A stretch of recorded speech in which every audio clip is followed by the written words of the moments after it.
여러분 2006년도에 개봉한 영화였던 것 같아요. 라스트 홀리데이라고 하는 영화가 있었어요. 외국 영화인데요. 뭐 직역하면 마지막 휴가? 마지막 여행이라고 할 수 있겠는데요.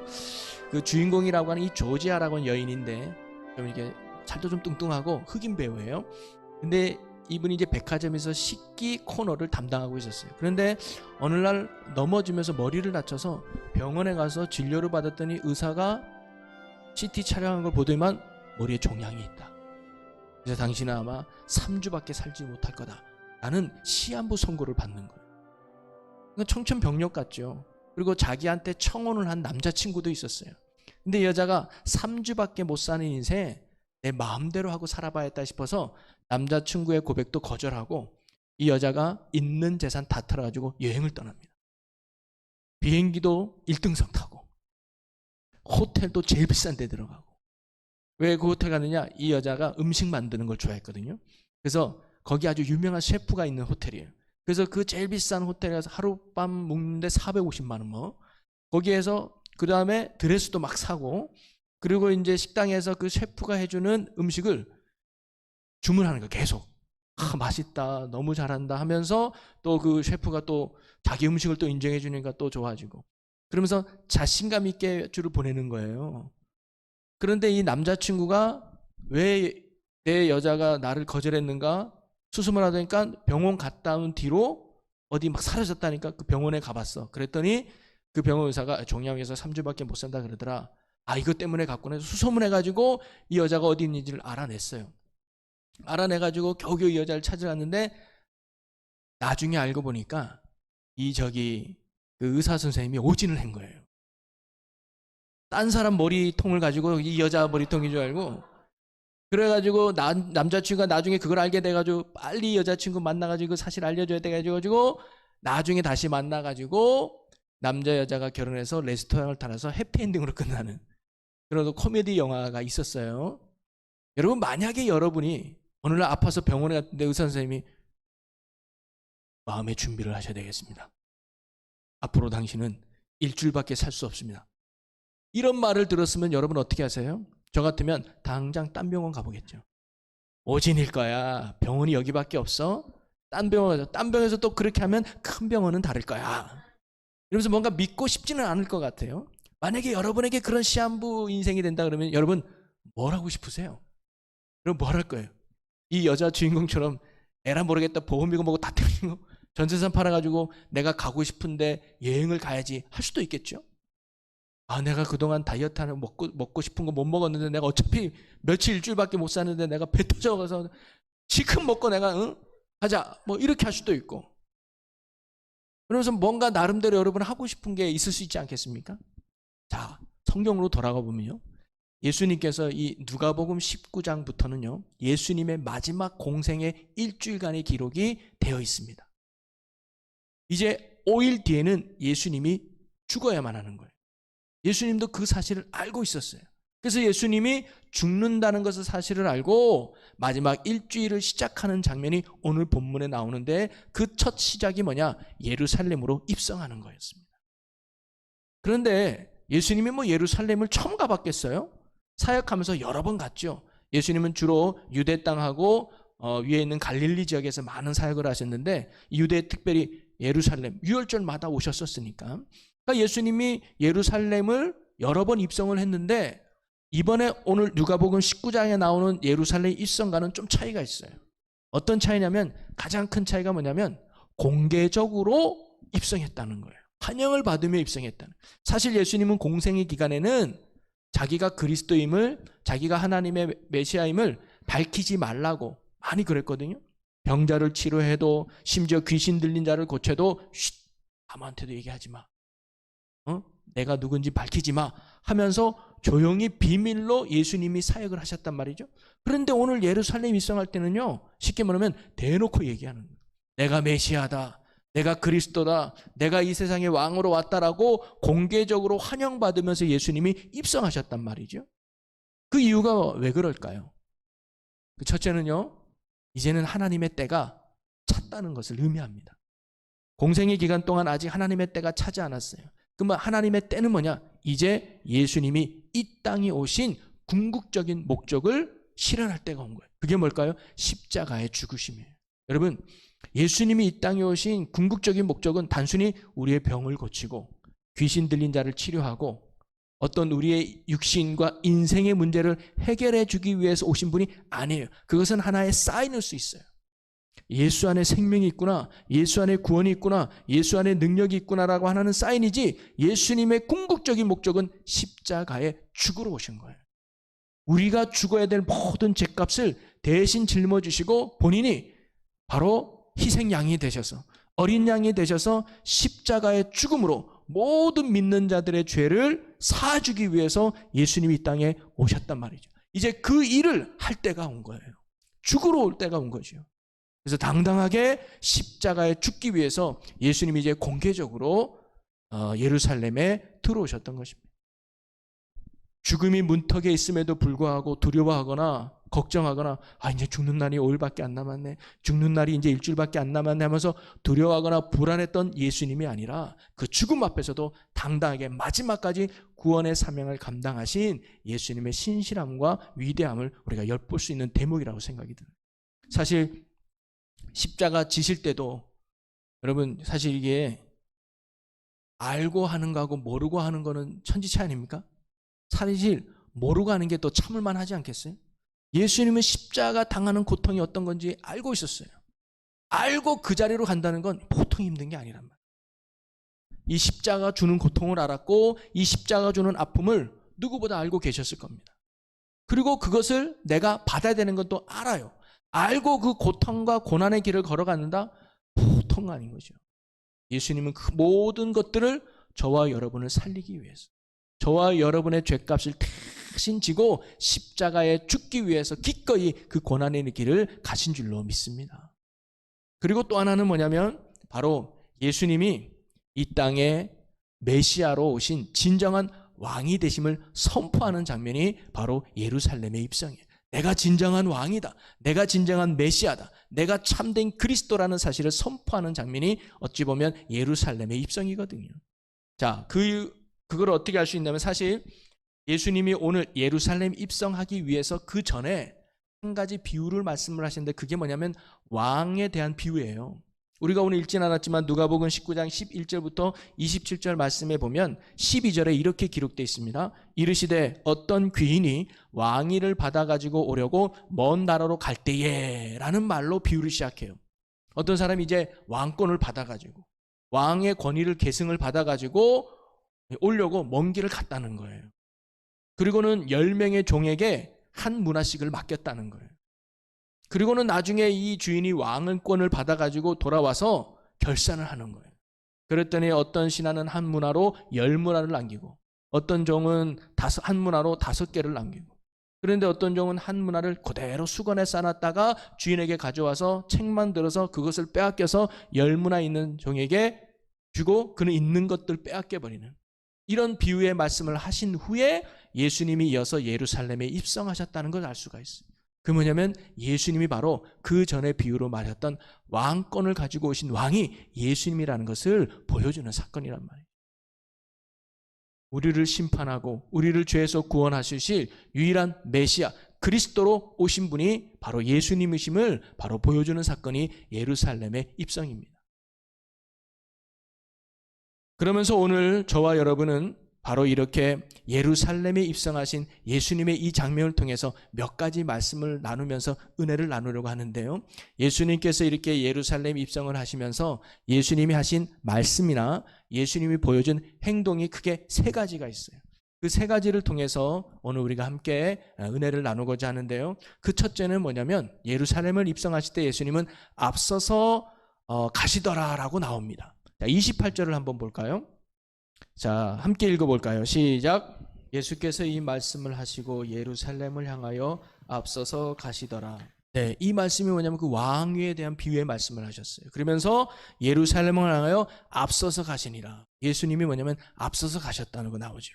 여러분, 이스라엘 백성들이 애굽 땅에서 종로를 탈 때 하나님은 모세를 통해서 이스라엘 백성을 구원해 내셨습니다.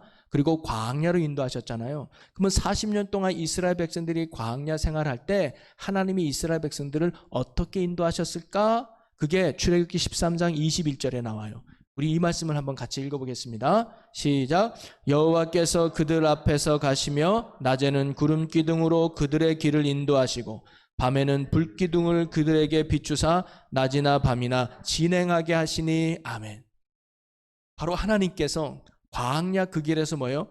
앞서서 가시며라고 나옵니다. 하나님이 앞장서서 이스라엘 백성들을 인도하신 거예요. 낮에는 구름 기둥으로 밤에는 불 기둥으로 그들이 지치지 않도록 그들이 잘 걸을 수 있도록 하나님이 인도하셨다는 거 아닙니까? 여러분, 하나님께서 앞서서 그들을 인도한 이유는 뭘까요? 첫째는 그들이 갈 길을 모르기 때문이죠. 광야가에서 어디로 가야 가나안으로 가는지 이스라엘 백성은 몰라요. 하나님이 가르쳐주기 위해서 그들이 모르기 때문에 하나님이 앞장선 거 아닙니까? 또 하나는 뭐냐면 이런 하나님만 따라가면 가나안으로 간다는 거예요. 하나님만 따라가면 구원의 자리에 간다는 거예요. 하나님이 인도하시는 대로만 가면 생명의 길로 간다는 것이 앞장서서 인도하시는 하나님의 뜻 아닙니까? 여러분, 오늘 예수님께서 예루살렘에 입성하신 건 뭐냐면 구원하기 위해서, 그래서 왕됨을 선포하기 위해서, 온 인류를 구원하기 위해서 예수님이 예루살렘에 입성하는데 앞서서 가셨다라는 게 뭘 의미할까요? 동일한 거예요. 뭐냐면 우리는 구원의 길을 몰라요. 결코 우리 인간의 힘으로는 결코 스스로 구원받을 수가 없는 존재예요. 예수님만이 유일한 구원의 길이 되고 구원의 진리가 됨을 가르쳐 주는 것입니다. 그리고 그런 예수만을 따라가면, 그 예수만을 쫓으면 그 자리가 구원의 자리요, 그 자리가 생명의 자리인 줄로 믿습니다. 그걸 가르쳐 주는 것 같아요. 구원의 길을 가해서 내가 유일한 구원의 길이고 너희들은 나만 따라와라. 내가 가는 길이 구원의 길이다. 여러분, 이번에 2022년 동계올림픽 베이징에서 열었죠. 우리나라 첫 번째 금메달을 누가 땄죠? 알지만 대답 안 하는 거 알아요. 저 쇼트트랙에 황대현 선수가 아마 쇼트트랙 1000m에서 금메달을 따는 것 같은데, 은메달 혹시 누가 따는 줄 아십니까? 선수 이름은 몰라도 나라가 있어요. 캐나다 선수가 땄어요. 저도 이름은 몰라요. 그런데 기사에 보니까 캐나다 선수가 그래요. 황대현 선수만 따라갔더니 은메달 땄다 그랬어요. 황대현 선수가 앞지르면 본인도 뒤따라 앞지르고, 황대현 선수가 빠르면 본인도 따라가고, 그러니까 세계 1, 2위 다 하는 황대현 선수만 따라가면 뭔가 되겠다는 생각에 이 캐나다 선수가 그 황대현 선수 뒤만 쫓아다녔더니 나중에 은메달까지 땄다 그랬거든요. 여러분, 우리도요, 지금 잘 모를 수 있어요. 어떤 상황이 와도 예수만 쫓으면, 어떤 상황이 와도 예수만 따르면, 어떤 상황이 와도 예수만 바라보면 그 안에 생명이 있고 거기에 구원이 있고 거기에 능력이 있는 줄로 믿습니다. 여러분, 우리 예수님이 귀찮을 정도로 따라갑시다. 예수님이 얘는 왜 이렇게 철퍽철퍽대, 그래도 예수님밖에 없어요 이러면서 계속 쫓아가는 거예요. 이렇게. 할렐루야. 네, 그럴 때 예수 안에 생명이 있는 거죠. 우리 그런 구원의 역사가 여러분의 삶에 넘치기를 주님 간절히 축복합니다. 또 하나 예수님이 어떤 말씀을 하셨냐면 나귀 새끼를 풀고 와라 라고 그래요. 자, 이 30절 말씀을 볼까요? 이르시되 너희는 맞은편 마을로 가라. 그리로 들어가면 아직 아무도 타보지 않은 나귀 새끼가 매어 있는 것을 보리니 풀어 끌고 오라 그래요. 제자들에게 말씀한 거죠. 여 건너편 마을로 가면 아직 아무도 타보지 않은 샘핑 나귀 새끼가 있을 거야. 그러면 그 나귀 새끼를 풀어가지고 내게 데리고 와. 왜 그랬을까요? 나 그거 타고 들어갈래 라고 하신 거예요. 여러분, 예수님은 왜 나귀를 타고 예루살렘에 들어가려고 하셨을까요? 여기에도 참 중요한 영적인 의미들이 몇 가지 있죠. 그것은 예수님은 예언된 메시아라고 하는 사실을 보여주는 거예요. 말씀의 성취, 예언의 성취로 나귀를 타고 입성하는 거거든요. 왜냐하면 스가랴 선지자가 예언한 말씀이 있어요. 스가랴 9장 9절에 보면 이런 말씀입니다. 자, 시온에 따라 크게 기뻐할지어다. 예루살렘에 따라 즐거이 부를지어다. 보라, 내 왕이 내게 임하시나니 그는 공의로우시며 구원을 베푸시며 겸손하시며 나귀를 타시나니 나귀의 작은 것 곧 나귀 새끼니라. 앞으로 온 인류의 구원으로 오실, 공의로우시며 구원을 베푸시며 겸손의 왕으로 오신 그분은 나귀 새끼를 타고 오실 것이라는 예언의 말씀을 예수님이 이루기 위해서, 성취하기 위해서. 그래서 내가 예언된 메시아다, 내가 예언된 왕이다, 내가 예언된 그리스도라는 사실을 예수님이 이 일을 통해서 증거하고 증명해 주고 있는 거죠. 여러분, 사실 옛날에도 왕이 전쟁에서 승리를 하고 돌아오거나 왕위를 계승하게 되면 말을 타고 입성을 했습니다. 왕의 권위와 위엄을 상징하는 내용으로 말을 타고 입성을 했죠. 그런 게 성경에도 좀 몇 군데가 나와요. 여러분 에스더에 보면 에스더의 사촌인 모르드게가 왕을 암살하려고 하는 작전을 눈치채고 왕에게 보고해서 왕을 살린 일이 있었어요. 그런데 하루는 왕이 잠이 오지 않아서 궁중 일기를 읽는데 그 당시 옛날에 모르드게가 자기를 구해준 일을 읽는 거예요. 그러면서 내가 이 모르드게에게 상을 베푼 적이 있나라고 물어봤더니 그때 이제 이 유대인들을 죽이려고 했던 하만이 그런 적은 없었는데요. 이렇게 해서 그럼 하만을 통해서 부릅니다. 하만을 불러가지고 내가 정말 존귀하게 높은 사람이 있는데 이 사람을 어떻게 대했으면 좋겠냐라고 하만한테 물어봤더니 이 하만이 이렇게 대답을 해요. 자, 에스더 6장 9절에 보면 자, 그 왕복과 말을 왕의 신하 중 가장 존귀한 자의 손에 맡겨서 왕이 존귀하게 하시기를 원하는 사람에게 옷을 입히고 말을 태워서 성중거리로 다니며 그 앞에서 반포하여 이르기를 왕이 존귀하게 하기를 원하는 사람에게는 이같이 할 것이다 하게 하소서 하니라. 그러니까 좋은 옷을 입혀서 말을 태워서 보내라는 거예요. 그러니까 말을 타고 간다는 그 자체는 굉장한 위엄이요 굉장히 존귀한 자임을 나타내는 모습이라는 거죠. 그래서 예수님이 말을 타고 왔다는 건 그분이 참된 왕권을 가짐을 의미하는 거거든요. 요한계시록에도 이런 말씀이 있습니다. 요한계시록 19장 11절에 보면 또 내가 하늘이 열린 것을 보니 보라 백마와 그것을 탄 자가 있으니 그 이름은 충신과 진실이라 그가 공의로 심판하며 싸우더라. 그럼 백마를 탄 자가 누구겠어요? 그리스도예요. 그분의 승리를 이야기하는 거죠. 개성 장군처럼 승리하고 돌아온 왕처럼 말을 타고 당당하게 입성하는 그 모습. 바로 예수님이 나귀를 타고 입성하는 것은 뭐예요? 예수가 모든 죄와의 악과의 싸움에서 승리하신 구원의 왕이심을 선포하는 모습이 바로 나귀 타고 입성하는 장면이라는 거죠. 여러분, 예수님만이 죄를 이기고 예수님만이 모든 악을 이기는 승리의 주가 되시는 줄 믿으시기를 바랍니다. 내가 이길 수 있는 게 아니고요. 내가 승리하는 게 아니라 내 안에 계신 예수님이, 내 안에 계신 그리스도가, 내 안에 계신 왕 되신 그분이 싸워 승리하게 되는 거예요. 그래서 예수 안에 구원이 있고 예수 안에 생명이 있는 겁니다. 여러분 뭔가 지금 세상 것에 억눌려 있고 영적 싸움이 있습니까? 예수를 더욱 붙드시기를 바라고 예수님을 더욱 의지하시기를 바라겠습니다. 그분이 우리의 영원한 능력과 승리가 되는 것이죠.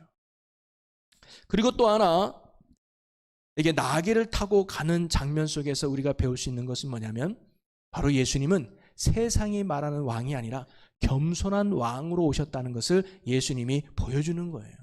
왕이라도 다 같은 왕이 아니라 예수님은 겸손의 왕으로 오셨다는 거죠. 자 보세요. 여러분 나귀를 타고 가는데 어떤 나귀예요? 스몰, 나귀 새끼예요. 이왕이면 좀 튼튼하고 야, 저 마을에 가면 가장 큰 나귀가 있을 거다.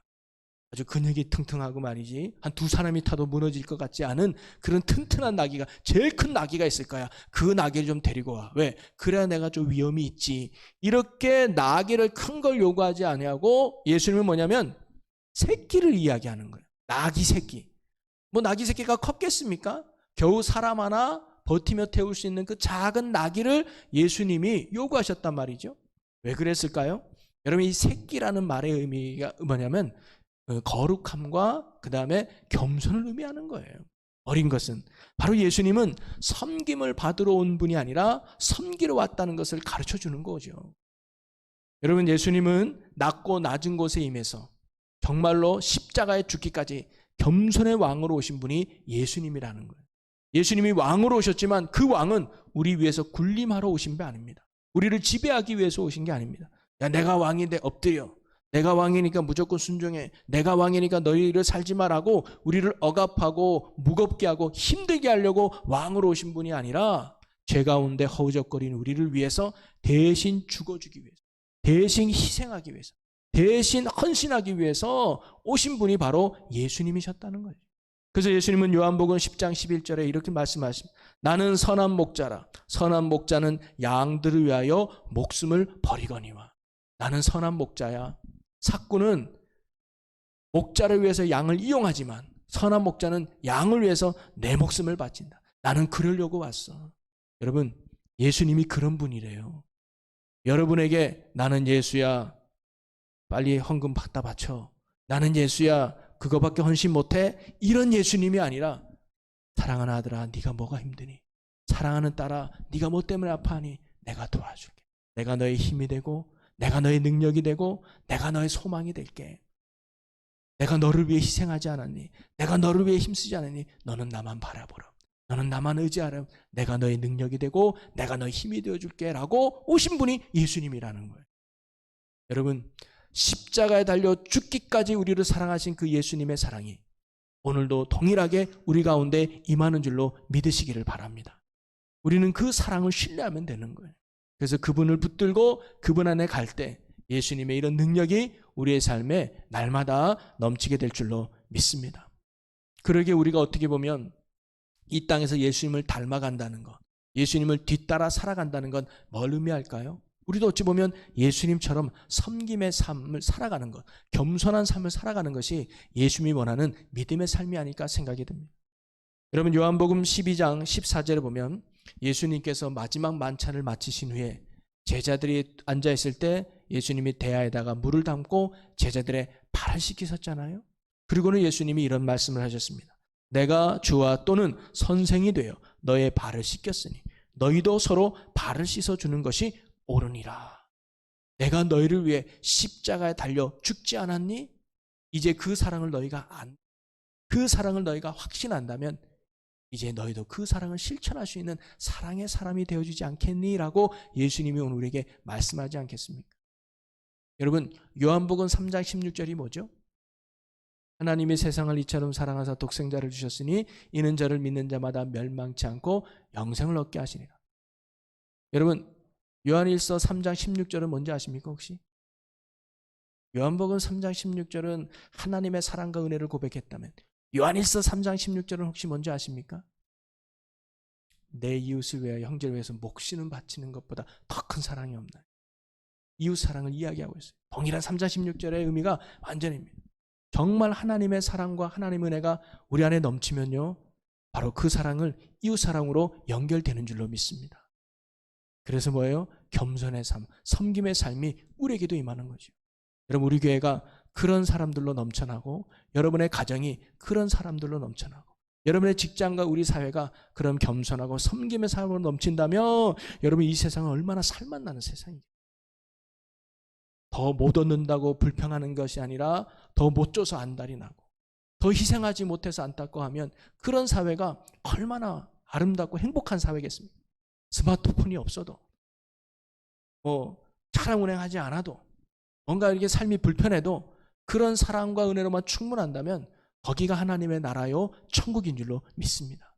오늘도 우리가 예수님의 그 사랑에 힘입어서 우리도 사랑하며 살 수 있는 그런 성도 또 제가 되기를 주님의 이름으로 간절히 축원합니다. 그러면서 마지막 세 번째는 뭐냐면 주가 쓰시겠다 하라라는 말씀이에요. 자, 31절에 보면 만일 누가 너희에게 어찌하여 푸느냐 묻거든 말하기를 주가 쓰시겠다 하라 하시매. 들어가서 한 번도 타보지 않은 낙이 새끼가 있을까요? 그거 풀어와. 그랬을 때 만약에 누가 그거 왜 푸시오? 그거 왜 데려가시오? 그러면 주가 쓰시겠다라고 말해라 라고 말했다는 거예요. 여러분, 예수님이 왕으로서 입성하기 위해서는 나귀가 필요했습니다. 그리고 예수님은 말씀과 예언을 성취하기 위해서도 나귀가 필요했습니다. 그런데 그 나귀는 어떤 나귀냐? 예수님이 데리고 온 나귀가 아니었어요. 어디서 갑자기 나타난 나귀도 아니었어요. 여러분, 아브라함이 이삭을 바칠 때는 이삭을 죽이려고 하니까 아브라함아 멈춰라. 네가 나를 향한 교양함을 내가 보았다면서 뒤를 돌아보아라 하니까 뒤를 돌아보니까 양이 있었잖아요. 하나님이 이미 예매해놨어. 근데 오늘도 보면 하나님 아버지 내가 나귀를 타고 가야 됩니다. 짠! 나귀가 나타나면 얼마나 좋겠어요. 근데 예수님은 오늘 타고 간 나귀가 누구예요? 주인이 있는 나귀였어요. 길거리에 혼자 돌아다니는 나귀가 아니라 주인이 있는 나귀였고 어찌 보면 예수님이 이 나귀를 타고 입성할 수 있었던 이유 중에 하나는 이 주인이 나귀를 허락했기 때문이죠. 주가 쓰시겠다라고 했을 때 그 주가 누군데 내 거 가져가시오? 택도 없어. 그 나귀가 한 번도 안 타보고 아주 애지중지한 나귀인데 안 됩니다. 하면 안 됐겠죠. 근데 주가 쓰시겠다는 이 말씀에 아멘, 기꺼이 내 걸 드리겠나이다, 기꺼이 내 걸 바치겠나이다 라고 하는 이름도 빛도 없는 이 나귀 주인의 헌신, 나귀 주의 희생이 예수님이 예루살렘을 입성하며 그분의 왕 되심을, 그분이 메시아 되심을, 그분이 구원자 되심을 선포하는 축복의 열매로 나아가는 시작이 되지 않았겠습니까? 여러분, 구원은 분명 하나님만이 하시는 주권적인 역사인 줄로 믿습니다. 교회 부흥도, 또 어떤 사람의 변화도, 이 땅에 하나님의 나라를 세워가는 것도 그 구원의 주체는 전적으로는 하나님의 역사요, 하나님의 은혜예요. 그런데 하나님의 그 구원의 역사는 사람을 통해서 일하신다는 거예요. 여러분, 성경에 나오는 많은 하나님의 축복과 구원과 역사는 물론 하나님이 하셨지만 그 중심과 그 과정에는 반드시 믿음의 사람들이 있었다는 사실이죠. 여러분, 오늘도 하나님은요, 바로 이런 준비된 믿음의 사람을 통해서 구원의 역사를 이루고 하나님의 나라를 이루어 가시는 줄로 믿으시기를 바랍니다. 여러분, 그러기 위해서 우리의 삶에 하나님이 역사하실 수 있도록, 우리가 하나님께 쓰임받을 수 있도록 우리는 어떤 삶이 돼야 될까? 하나님은 어떤 사람을 쓰시고 어떤 사람에게 놀라운 구원의 역사를 이루어 가실까? 저는 오늘 본문에서 두 가지를 한번 찾아봤습니다. 첫째는 뭐냐면, 주께서 쓰시겠다라고 말씀하셨을 때 아멘으로 내어드릴 수 있는 순종하는 사람이더라고요. 여러분, 하나님의 역사는 언제나 순종하는 사람을 통해서 이루어졌다는 거예요. 여러분, 구약 성경부터 신약 성경까지 한번 쭉 훑어보세요. 하나님의 구원과 하나님의 역사와 하나님의 능력을 나타냈을 때 그 모든 것들을 경험하고 누렸던 사람들의 공통점은 순종이었다는 거예요. 하나님이 일하심을 믿고 하나님의 역사하심을 신뢰하고, 지금 내가 잘 몰라도 계산하지 않고 이것저것 따지지 않고 하나님의 말씀이라면, 하나님의 요구라면, 하나님의 뜻이라면 아멘하고 앞뒤 보지 않고 순종하는 사람에게 오늘도 하나님의 역사를 이루었다는 사실이죠. 여러분 보세요. 예수님이 탄생하실 때도 마리아의 순종이 있었잖아요. 요셉의 순종이 있었잖아요. 오늘도 예수님이 예루살렘에 입성할 때 이 나귀주의 헌신이 구원의 열매 시작점이 됐다는 거예요. 여러분, 교회 부흥 원하죠. 그죠? 그리고 많은 죽어가는 영혼이 살아나기를 여러분 바라시죠. 주변에 예수 믿지 않는 영혼들, 또는 가족들, 또는 하나님의 나라가 이루어지기를 여러분 아마 많이 소망하고 바라실 거예요. 물론 하나님이 하실 겁니다. 아멘. 하나님이 이루어질 거예요. 근데 하나님이 원하는 게 있더라고요. 그 일을 위한 순종하는 우리의 믿음을 하나님이 원하는 거예요. 그냥 감나무에서 감 떨어지기를 아멘하고 기다리는 게 아니라 그 하나님의 역사를 기대하고, 하나님, 제가 할 일이 무엇인가? 하나님, 교회 부흥을 위해서, 이 나라에 하나님의 나라를 세우기 위해서, 이 땅에 하나님의 거룩한 뜻을 이루기 위해서 구원받은 제가 할 일이 무엇입니까? 기도하라 그러면 기도하는 것이고, 순종하라면 순종하는 것이고, 사랑하라면 사랑하는 것처럼 하나님의 말씀에 귀 기울이고 작은 말씀 한 절이라도 이름도 없이 빛도 없이 순종하는 우리를 통해서 오늘도 하나님이 일하실 줄로 믿습니다. 오늘 여기 있는 저나 여러분이 이름도 없이 빛도 없이 나귀를 기꺼이 헌신했던 그 나귀 주인을 통해서 하나님의 구원의 역사의 열매가 시작됐듯이, 오늘 저와 여러분의 순종을 통해서 교회 부흥의 꽃이 피고 이 나라의 하나님의 뜻이 이루어지는 영광의 도구로 쓰임받는 우리 모두가 되기를 주님의 이름으로 간절히 축원합니다. 순종하는 건 내 몫이지만 역사는 하나님의 몫이라는 거예요. 우리는 때로는 순종할 때 이거 한다고 되겠나? 이거 한다고 되겠나? 이래가지고 뭔가 역사 일어날까? 아니요. 역사는 하나님께 맡기고 우리는요, 순종하면 되는 거 아니겠습니까? 또 하나, 하나님이 쓰시고 하나님의 역사를 부어준 사람은 뭐냐면 바로 거룩하고 깨끗한 사람에게 하나님이 역사하신다는 거죠. 여러분, 오늘 예수님께서 타고 가신 나귀는 나귀 새끼잖아요. 근데 또 하나의 조건이 붙었어요. 뭔지 아십니까? 아무도 타보지 않은 나귀예요. 오늘 30절에 보면 이르시되 너희는 맞은편 마을로 가라. 그리로 들어가면 아직 아무도 타보지 않은 나귀 새끼가 매어있는 것을 보리니 풀어 끌고 와라. 왜 예수님은 아무도 타보지 않은 나귀를 타고 갔을까요? 중고차보단 새 차가 좋으니까. 그래도 예수님인데 누가 탄 것보다는 한 번도 안 차는 새 차가 좋지 않겠어? 그런 의미에서 뭔가 신제품의 의미로 예수님이 이렇게 아무도 안 타본 나귀를 요구했을까요? 아니에요. 아무도 타지 않았다는 것은 뭐냐면 거룩함을 의미하는 것이고 깨끗함을 의미해요. 사람의 손때가 묻지 않은, 죄의 때가 묻지 않는 깨끗함을 하나님이 원하는, 즉 깨끗한 사람, 깨끗한 그릇을 하나님이 쓰신다는 거예요. 여러분, 아까 제가 마리아 얘기했잖아요. 예수님이 성령으로 잉태하는 마리아는 조건이 뭐였어요? 남자를 가까이 하지 않은 거룩하고 깨끗한 여인이었습니다. 그리고 예수님의 무덤은 어땠나요? 아리마대 사람 요셉이 예수님의 무덤을 낼 때 뭐예요? 사람을 장사 지내본 적이 없는 새 무덤이었습니다. 그게 상징이 뭐예요? 깨끗함과 거룩함이에요. 그런 깨끗한 가운데 하나님이 일하신다는 거죠. 여러분, 디모데후서 2장에 보면 바울도 이런 말을 했어요. 큰 집에 가면 금그릇도 있고 은그릇도 있고 질그릇도 있고 귀 쓰는 그릇도 있고 천이 쓰는 그릇도 있고. 여러분도 그렇죠? 손님 오면 아무 그릇에다가 차 옵니까? 여러분, 손님은, 귀한 손님 오는데 먹다가 이렇게 한 그 종이컵에다가 다시 갖다 주는 사람 없잖아요. 아주 예쁜 찻잔, 손님을 위해서 이렇게 귀하게 1년에 한 번 쓸까 말까. 제가 이제 가끔 우리 집에서요, 이렇게 밥 먹고 나면 제가 유치원한테 커피 좀 타달라 그래요. 어디서 찾았는지 보이지도 않는 찻잔을 가지고 컵받침 해가지고, 컵받침에다, 야 대단하다 너. 아, 너 목살을 대접할 줄 아는구나 너. 첩잔에다 그 커피잔 했는데 맛있어요. 뭔가 이렇게 귀하게 대접하지 않겠습니까?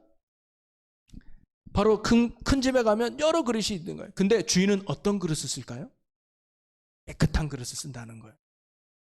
디모데후서 2장 21절에 이렇게 나옵니다. 그러므로 누구든지 이런 것에서 자기를 깨끗하게 하면 귀 쓰는 것이 되어 거룩하고 주인의 쓰임에 합당하며 모든 선한 일에 준비함이 되리라. 아멘. 여러분, 금그릇이냐 은그릇이냐 이게 중요한 게 아니더라고요. 질그릇이냐 아니냐가 중요한 게 아니라 뭐예요? 깨끗한 그릇을 쓴다는 거예요. 여러분, 옛날 우리나라에 초기 선교사님들이 왔잖아요. 그래서 이제 선교사님 집에 이제 몇 분이 이제 초대받아가지고 식사를 하러 갔어요. 그런데 식사하는데 밥그릇을 내왔는데 그 밥그릇이 뭔지 아십니까? 요강이에요. 요강을 가지고 온 거예요. 나중에 알고 보니까 이 선교사님이 이제 손님을 접대해야 되니까 그릇을 사러 갔대. 근데 한국 사람들이 그 당시 얼마나 큰 그릇을 했습니까? 사발이 막 오늘날 국그릇 2배짜리에다 밥 먹고 그랬잖아요. 많이 먹는 걸 좋아하는구나. 그래서 파는데 아주 은색으로 깨끗한 그 큰 그릇이 보이는 거야. 야, 저다 밥 주면 너무 좋아하겠다. 요강인 줄 몰랐죠. 왜? 깨끗하니까. 그래서 그걸 가져와가지고 몇 개 해가지고 그다음 밥을 넣고 이렇게 비벼 드시라고 했다는 거예요. 요강이냐 아니냐 중요한 게 아니라 그 성경에는 깨끗하니까 쓴 거 아니겠어요? 마찬가지예요. 하나님이 오늘 우리를 쓰시는 것은 집사냐 권사냐 목사냐 이거 아닌 것 같아요. 네가 사회에서 사장이냐? 어디 자격증 몇 개나 있냐? 너 수능 몇 점 맞았냐? 뭐 이런 걸로 우리를 쓰냐 안 쓰냐가 아니라 깨끗함이라는 거예요. 죄 용서 받았느냐? 내 안에 예수의 보혈로 정결하게 됐느냐? 성령에 충만하고 내가 깨끗하냐? 그런 사람은 오늘도 하나님이 쓰신다는 거 아니겠습니까? 우리는 무엇으로 깨끗해질 수 있을까요? 좋은 샴푸가 아니죠. 목욕을 몇 번 했다고 깨끗해지는 게 아니라 성령 충만으로 예수의 그리스도의 보혈로 말씀으로 우리가 깨끗해지는 줄로 믿습니다. 그래서 시편 119편 9절에 청년이 무엇으로 그의 행실을 깨끗하게 하리까? 주의 말씀만 지킬 따름이니라. 여러분, 말씀이 우리를 깨끗게 한대요. 예수 보혈이 우리를 정결케 하는 줄로 믿습니다. 그래서 정말 우리의 삶에 하나님이 역사하기를 바란다면, 정말 우리의 삶에 하나님의 능력이 나타나기를 원한다면 우리는 뭘 신경 쓰느냐? 깨끗함을 신경 써요. 내가 주님의 은혜를 받을 만한 깨끗한 그릇이 됐는가? 날마다 말씀과 기도로 나를 정결케 하고, 날마다 성령 충만을 사모하고, 날마다 예수로 충만해 갈 때 그 깨끗한 그릇에 하나님의 놀라운 은혜와 역사를 부어주시는 줄로 믿습니다. 여러분 혹시 보시기에 제가 더러우면 바로바로 얘기해 주세요. 네. 목사님 마음이 더러운 것 같은데 회개하시고 빨리. 왜냐하면 하나님은 깨끗한 그릇을 통해서 일하시니까. 오늘 저와 여러분이 날마다 말씀과 기도로 예수로 충만하여 깨끗한 그릇이 되어 언제든지 하나님 앞에 쓰임받을 수 있는 신실한 일꾼들 되시기를 주님의 이름으로 간절히 축원합니다.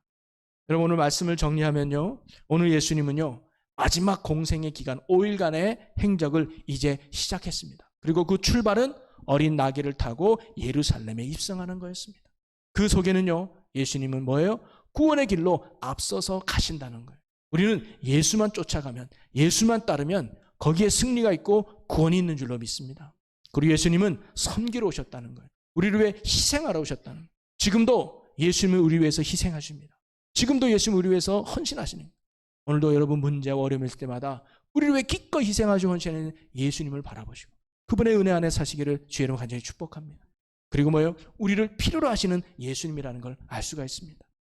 오늘도 그러기에 유일한 구원과 소망과 능력이 되시는 예수만을 따르는 저와 여러분들이 되고 예수님처럼 우리도 섬김과 겸손의 삶을 사는 저희가 되고 그리고 주님이 쓰시겠다라고 필요로 할 때 머뭇거리는 것이 아니라 오늘 말씀처럼 그 나귀 주인처럼 내가 깨끗한 것이 되고 순종하는 믿음의 사람이 되어서 기꺼이 하나님 나라에 쓰임받는 저와 여러분의 복 있는 삶, 믿음의 귀한 삶이 되시기를 예수님의 이름으로 간절히 축원합니다. 우리 함께 기도하겠습니다. 살아계신 하나님, 오늘 예루살렘에 입성하시는 예수님의 말씀을 통해서 귀한 것들을 한번 나누어 보았습니다. 오늘도 구원의 길로 먼저 앞장서서 가시는 예수님을 따르는 저희들이 되게 하여 주시옵소서. 예수님을 닮아 겸손한 자로 사는 저희들이 되게 하여 주옵소서. 주님께서 쓰시겠다 했을 때 기꺼이 순종하며 내 자신을 언제나 예수의 보혈과 말씀으로 깨끗하여 주님 쓰심에 쓰임받는 믿음의 종들 되게 하여 주시옵소서.